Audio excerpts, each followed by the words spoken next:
Jangan pernah meminta pasangan kita untuk memilih kita atau orang tua kita. Betul. Itu bukan pilihan, itu dosa. Betul. Jadi jangan pernah membuat pasangan kita harus milih kita atau orang tuanya. Dikonfrontasikan. Dikonfrontasikan. Jangan pernah. Ini kan indahnya. Prakteknya mah babak belur. Prakteknya perjuangan yang luar biasa. Iya, jadi kalau ngejawab Ibu Ius tadi, itu masalahnya itu sudah tercipta cukup lama sebenarnya. Dan memang tidak ada jawaban instan untuk ini. Ya. Harus mau berjuang dua-duanya. Baik. Ini berdua nih harus kompak, harus solid. Jadi mertua sebenarnya bukan masalah utama. Masalah utamanya ada di berdua di sini sebenarnya. Betul. Ya. Kalau gitu saya kebagian menjawab yang kedua. Tapi sebelumnya kemudian saya tambahkan sedikit yang pertama. Kalau filosofi pohon pisang tuh baru bisa gede kalau dia pisah sama kemudian pohon yang di awalnya. Pisah bukan berarti menyelesaikan masalah. Tadi Mas Indra Noveldi sudah sampaikan pada kita bahwa masalahnya adalah kesolidan. Dan ini pengen saya angkat kemudian ke yang kedua, tentang pertanyaan motor antara ayah dan ibu, antara kemudian bapak ibunya berbeda pendapat. Saya kasih tahu satu hal, Bapak Ibu sekalian yang ada di sini, jangan pernah berlainan pendapat di depan anak. Ini hukumnya ini adalah haram banget dalam relationship rumah tangga. Karena kenapa? Ini jadi contoh buruk banget. Jadi contoh yang sangat buruk bagi anak. Kalau mau berantem tentang boleh atau ndaknya anak mengendari motor, itu di dalam kamar, bukan konsumsi publik, bukan konsumsi anak-anak. Jadi harus solid di antara orang tuanya. Nah ini yang penting. Karena kalau terjadi komunikasi, terjadi kemudian saling tukar pendapat, kenapa yang boleh, kenapa nggak boleh, selesaikan malam-malam di kamar, jangan kemudian diobrolkan di luar. Nah jadi kalau kemudian kita jadi anak-anak lalu seperti apa? Kalau terjadi seperti itu, maka sampaikan pada mereka, ini bukan konsumsi saya, silahkan selesaikan dulu berdua, nanti kasih tahu ke saya bagaimana pendapatnya. Yang terjadi kan kadang-kadang nggak begitu. Ketika sudah berantem, ibunya bilang, kasih tahu tuh bapakmu. Gitu kan ya? Jadi anak jadi kurir nih, jadi merpati pos. Ibunya bilang, kasih tahu bapakmu.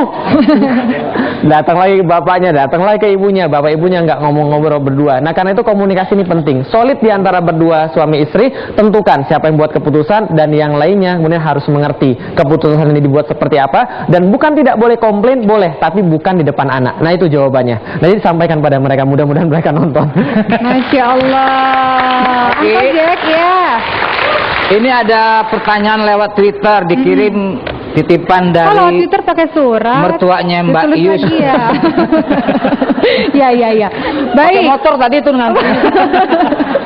Pertanyaan dari @alfaniasasi bertanya, wah ini saya bacanya juga udah ini nih. Suami bermuka dua. Waduh. Wah. Kalau ada maunya baik, kalau saya yang ada maunya dia tega-teganya. Waduh. Nah. Atau kalau ada keluarga baik, giliran udah berdua aja udah kelihatan dicueknya. Muka dua gimana itu? Iya, kalau sudah sampai seperti itu masalahnya cukup besar sebenarnya. Ya, berarti memang sudah tidak ada kenyamanan di antara mereka berdua. Jadi kalau kita mau tanya problemnya apa, wah itu banyak yang harus digali di situ. Dan salah satunya juga bisa karena mungkin latar belakang si pasangan, bisa suami, bisa istri. Kalau, nah balik lagi tentang orang tua nih tadi.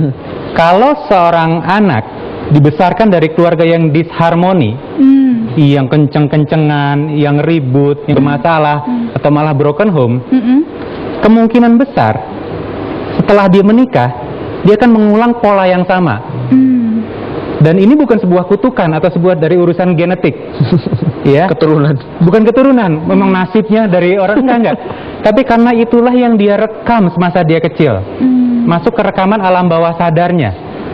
Bukannya malah pengen menjadi tidak akan mengulang seperti orang tuanya lakukan? Nah, kan tidak. banyak yang seperti itu. Banyak yang bilang saya nggak suka sama perilaku bapak saya misalnya, tapi itu ternyata masih koma. Kalau hanya sekedar sampai di taraf tidak suka, tapi dia tidak secara sengaja merubah programming alam bawah sadarnya, setelah dia nikah, tiba-tiba dia jadi seperti bapaknya. Dan banyak kasus dalam konseling, begitu saya ajak ngobrol, saya gali segala macam, saya cari tahu tentang latar belakang orang tuanya, faktanya seringkali mengejutkan, dia jadi orang yang dia benci. Oke. Walaupun ini tidak bisa digeneralisir, tapi sebagian besar seperti itu. Ya ini karena memang faktor apa yang dia rekam, apa yang dia ingat dan masuk ke rekaman alam bawah sadar. Dan itu yang ngedrive dia, yang mendorong dia berperilaku setelah dia dewasa nantinya. Jadi para orang tua nih saat ini punya PR yang luar biasa sebenarnya, bahwa masa depan kebahagiaan pernikahan anaknya sebenarnya sudah mereka desain sejak awal. Oke, pembahasannya semakin menarik. Wah, ini Masya Allah kalau kita lanjutkan ini nggak habis episode-nya. Nanti kita akan lanjutkan lagi setelah ini. Sebelumnya kita akan mendengarkan sebuah lagu dulu. Kita tenang-tenang dulu yang disampaikan oleh